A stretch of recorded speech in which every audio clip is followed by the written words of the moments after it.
Alors pour vectoriser un logo, assurez-vous au départ que vous partez d'une bonne base, c'est-à-dire avec suffisamment de pixels.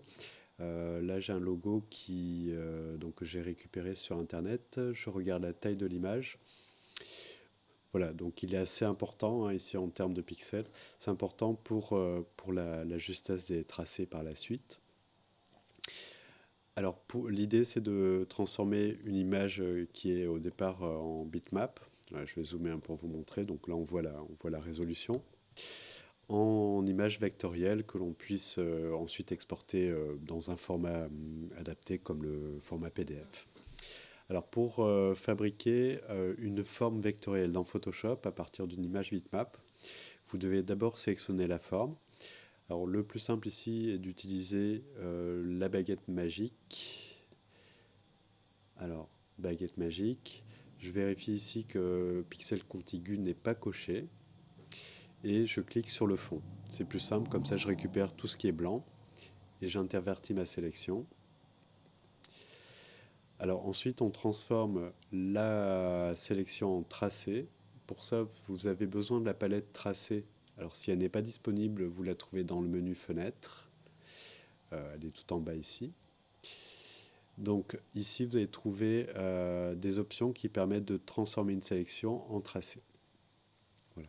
Alors pour le moment, ce n'est qu'un tracé de travail. Il faut que je puisse le transformer en forme. Pour ça, vous rendez dans le menu Édition et vous choisissez Créer une forme personnalisée. On va l'appeler oiseau et je valide.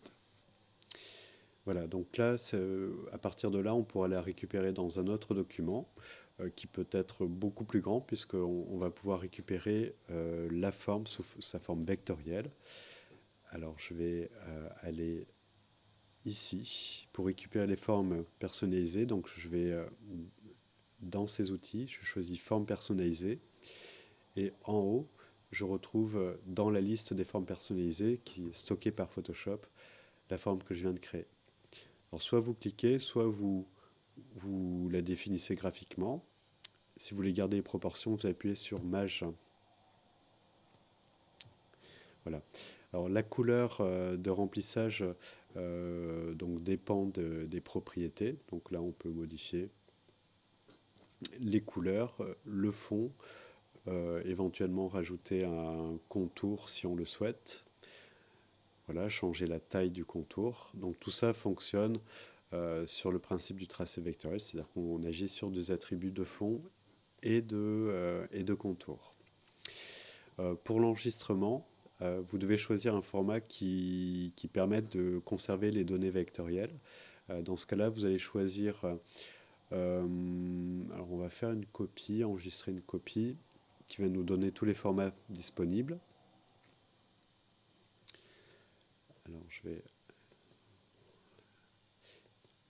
ici et vous choisissez le format, alors soit le format EPS qui peut être demandé par un imprimeur, soit le format tout simplement PDF ici.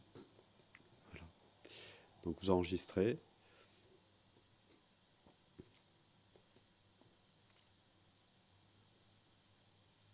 Voilà, je pense qu'il a fait l'enregistrement.